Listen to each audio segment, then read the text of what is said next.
So ഇത് നമ്മുടെ വൈറസുകളുടെ ഒരു ഫിഗറാണ്. സോ ഇത് ബാക്ടീരിയോഫേജുകളാണ്.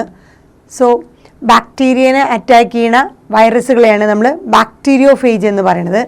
സോ വൈറസസ് അറ്റാക്കിംഗ് ബാക്ടീരിയയാണ് നമ്മൾ ഈ കൊടുത്ത ബാക്ടീരിയോഫേജ്. ഈ ബാക്ടീരിയോഫേജിയുടെ സ്ട്രക്ചർ നമ്മൾ പഠിച്ചിട്ടുണ്ട്.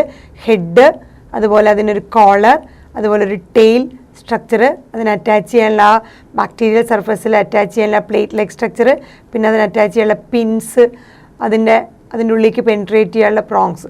സോ ഇത്രയും പാർട്സുകളാണ് ബാക്ടീരിയോഫേജിനുള്ളത്. സോ വൈറസസ് അറ്റാക്കിംഗ് ബാക്ടീരിയയാണ് ബാക്ടീരിയോഫേജ്. അതുപോലെ തന്നെ വേറെ അടുത്ത പിക്ചറാണ് അഡിനോ വൈറസ് എന്ന് പറയുന്നത്.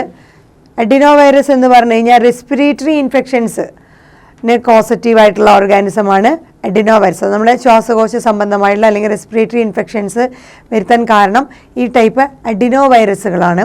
അതുപോലെ മൂന്നാമത് കൊടുത്തേക്കുന്നത് നമുക്ക് ടുബാക്കോ മൊസൈക്ക് വൈറസിൻ്റെ പിക്ചറാണ്, TMV, tobacco mosaic virus. So ഇതൊക്കെ നമ്മൾ പല ഡയമെൻഷനിൽ ഇതിൽ മാഗ്നിഫൈ ചെയ്തെടുത്താണ്.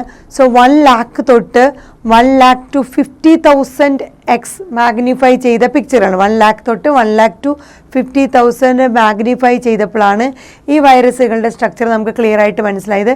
ഇതൊരു ബാക്ടീരിയോഫേജ്, ഇതൊരു അഡിനോ വൈറസ്, റെസ്പിറേറ്ററി ഇൻഫെക്ഷൻസിന് കാരണക്കാരായിട്ടുള്ള അഡിനോ വൈറസ്, ഇത് tobacco mosaic virus, TMV. So ഇത് വൈറസുകളുടെ പിക്ചറുകളാണ്.